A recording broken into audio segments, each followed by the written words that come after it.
Vous verrez en 2023, l'acoustique sera encore meilleure. Voilà, le pavillon de la Sirène, qui sera le nom de ce futur lieu. L'idée, c'était de se dire, on est dans une maison qui va accueillir de la musique, donc une maison de la musique.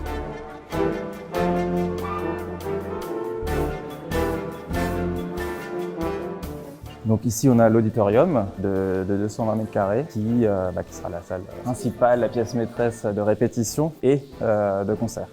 On est encore en plein travaux. La nouveauté de ce projet, c'était aussi d'aménager ce lieu pour des représentations, donc on pourra faire des concerts et des spectacles. Et l'objectif, c'est qu'on puisse proposer à la fois pour le quartier, mais aussi pour les Parisiens et tous ceux qui voudront, une saison musicale dans ce lieu. Toute la diversité des propositions qu'on pourra avoir, que ce soit de la musique classique, du jazz, de la chanson, du ciné-concert. On a donc l'auditorium et on a 2 salles de répétition. Donc là, c'est la première. L'idée, c'est qu'on puisse avoir des répétitions, que ce soit des partiels d'ensemble qui vont se séparer pour travailler plus en détail, ou simplement des plus petits groupes de musique de chambre qui vont avoir besoin de répéter. Elles seront aussi câblées pour l'enregistrement. C'est une boîte acoustique dans la boîte. Et vraiment, l'objectif, c'est de construire une saison culturelle à partir de l'actualité de tous ceux qui vont venir répéter ici. On aura bien sûr la possibilité de louer les espaces comme c'était le cas avant.